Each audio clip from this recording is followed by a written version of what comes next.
Hey y'all, this is Allie from Sewing Machine Fun. Today I want to show you how to use the Brother Side Cutter Presser Foot.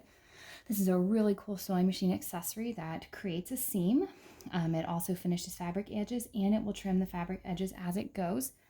This kind of makes your sewing machine function a little bit like a faux serger. It's not near as fast as a serger, as accurate as a serger, or it's not a serger, but it does give you that ability to do all three things at once. So this right here is my Brother Side Cutter Presser Foot. This is one that looks like the Singer Side Cutter Presser Foot. It's one that I got on Amazon for really, really cheap. I thought I'd try that one out first. I do not recommend it for a couple of reasons. First of all, it's really obnoxious to set up. You have to attach it kind of like a walking foot. So you do have to take off your presser foot holder right here. You have to, completely remove this area, and then you'll have to screw this in, and then this will go on top. Another thing is this little area right here is really flimsy, so it moves around a lot. I broke a lot of needles. I was trying to figure out how to use it just because this was moving if I started going at, any sort of fast speed. It's just also just not as accurate, and it was giving me a lot of problems. So I eventually upgraded to the Brother Side Cutter Presser Foot right here, which I have been very happy with in most cases. And so here's kind of what it looks like here. Let me go ahead and kind of take it off for y'all. So this right here is the little arm, and that's going to end up going over here. That's what helps it move up and down. This little area right here, this is the area that's going to cut things.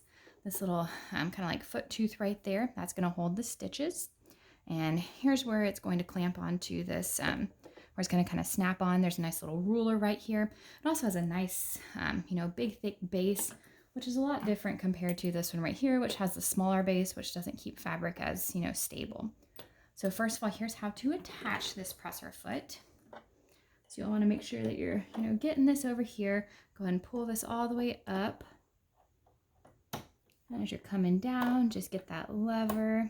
There we go. And as long as that little arm is going to be attached around this little screw clamp right there, we should be good. This should be nice and tight. And then just kind of practice putting it up, putting it down. That's perfect. And I'm going to go ahead and, looks like my needle's already threaded. And so there are a lot of stitches that you can use here. I'm using it on my Brother SE625. It's a sewing and embroidery combination machine. You can also use it on your sewing machine. I have a Brother CS6000i that it works on as well. That doesn't have dedicated side cutter stitches, but you can use it with a straight stitch. You can use it with a zigzag stitch. And then you can also use it with the, side cutter stitches or the overcasting stitches. And so just to kind of show over here, the letter S stands for side cutter stitches. So I can pick any of these 5 stitches right here on my sewing machine, but essentially kind of a straight stitch, a zigzag stitch, and an overcasting stitch. And so we'll go ahead and just choose, I don't know, let's just start with this one right here. So that's stitch number 23. And so this is ready to go right here. Now I do need to kind of get my fabric ready. And so I'm just gonna kind of fold it over a little bit so I can show y'all what I'm doing. Actually, let's start from this side right here. So the one thing about this is setup is kind of tricky, and I think that's where a lot of people who are reviewing the side cutter presser foot online kind of giving it bad reviews, is that they don't quite know how to set it up to where the side cutter presser foot sews. So the first thing you want to do is you don't want to just do this right here, this little area right here, the thing that's going to part that's going to cut is not going to actually cut if you don't put this fabric over. So the first thing you want to do is make like a 2 or so centimeter cut in your fabric.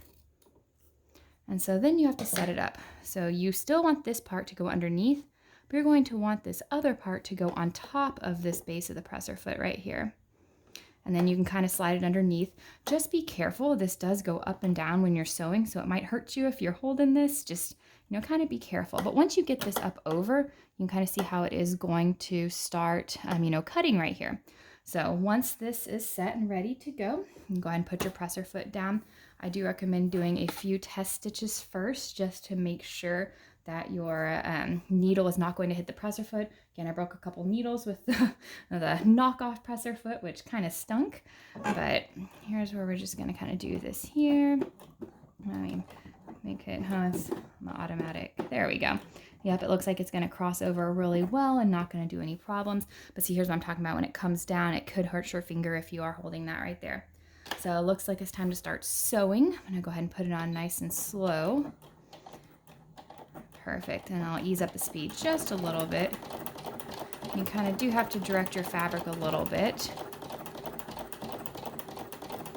And that looks like it's doing a really great job right there. I'll go a little bit faster. I don't recommend the super fast speed, mostly because it does start to cause some issues. It moves around a little bit. Okay, so I went ahead and stopped that. Let's go ahead and do a straight stitch now. So here's what it'll look like with a straight stitch. It's going to leave a little bit of a seam allowance with the straight stitch.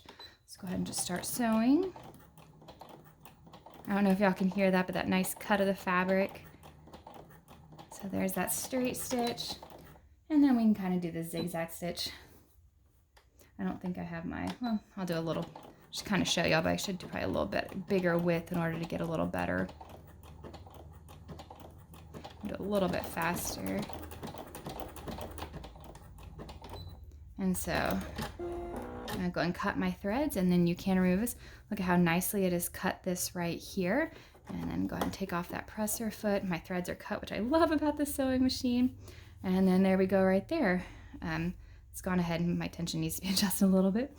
It's gone ahead and created that great seam. It's finished those fabric edges, and it's also made it to where I don't have to cut the fabric. So the straight stitch looks the best of them.